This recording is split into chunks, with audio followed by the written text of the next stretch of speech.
fournir de l'eau aux gens, l'eau c'est la vie quoi réellement. Et être capable de trouver une solution et d'amener de l'eau à des gens qui n'en ont pas ou qui n'en ont pas assez ou qui n'est pas en quantité suffisante, c'est très appréciable parce qu'on voit tout de suite les effets qu'on leur prodigue et c'est pas du vent, c'est vraiment des vraies choses, quoi. Qu'est-ce que c'est qu'être Watsan? C'est une grande question. Watsan, donc c'est eau, hygiène et assainissement.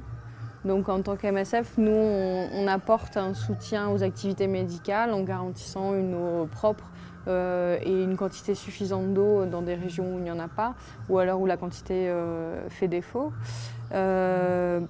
L'assainissement, les latrines, donc toutes les mesures d'hygiène. Moi, mon profil, il est un peu atypique, parce que j'ai d'abord fait de la biomédicale, j'ai d'abord fait laborantine donc en IUT. Ensuite, je suis partie faire une école d'ingénieur en biomédicale. Et c'est juste en dernière année où je me suis retournée vers la Watsan. Beaucoup de gens ont fait Watsan, sont passés par Bioforce. Et après, il y a une grande partie donc, qui peuvent être ingénieurs hydrauliques, qui ont pu faire un DESS en gestion de l'eau globale en fait. Donc il y a une partie ingénieur, il y a une partie d'ingénierie avec les calculs hydrauliques. Après, il y a une grande partie pratique que tu apprends sur le tas aussi. Par exemple, l'épidémie de choléra, je pense que c'est typiquement l'épidémie ou la mission où il y a besoin d'un Watsan.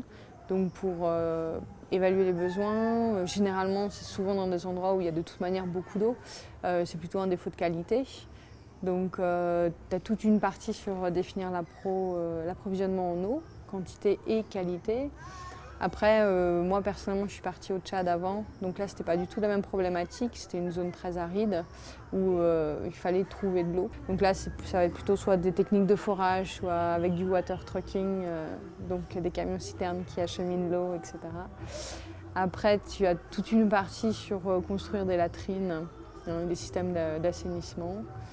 MSF fait pas mal maintenant de réseaux aussi, pour avoir aussi des structures qui vont pouvoir rester. Et une journée type, je vais dire que mes journées type ici, particulièrement en RDC sur l'épidémie de choléra, ça a été de suivre un peu une grande partie de connexion avec les médicaux qui te disent d'où viennent les cas.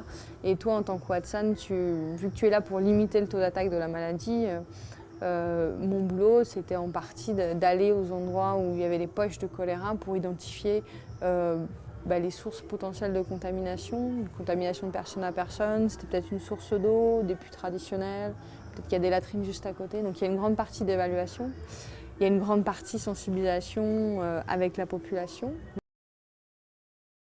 Au Tchad, le problème c'était plutôt de trouver de l'eau et être sûr que la source soit fiable. Et c'était une grande problématique parce que là, au Tchad, on touche vraiment un endroit où c'est aride et les gens déjà se déplacent pour plusieurs conditions, des contextes de guerre évidemment, mais aussi des contextes environnementaux. Et donc tu ne peux pas impunément juste pomper à mort sur une nappe pour donner à des déplacés et savoir que ta nappe ne va pas se recharger. Il faut connaître ces techniques, il faut avoir ces techniques en tête et après tu vas sur le terrain et comme je te disais, tu regardes les besoins et il n'y a pas de schéma type. Et je pense que ça c'est important. En tant que Watsan, de veiller à ce qu'il n'y ait pas de schéma type d'un certain côté. Ce que j'aime bien moi dans le Watsan, c'est qu'il n'y a pas réellement de vraie réponse dès le départ. C'est à toi de la faire, ton bon programme. C'est qu'elle est dégueulasse. Hein. J'ai pas vraiment de point de vue sur la piscine. Je suis pas très bonne nageuse en fait, même en tant que Watsan. Mais elle est pas très propre. Je conseillerais pas à grand monde de se baigner dedans.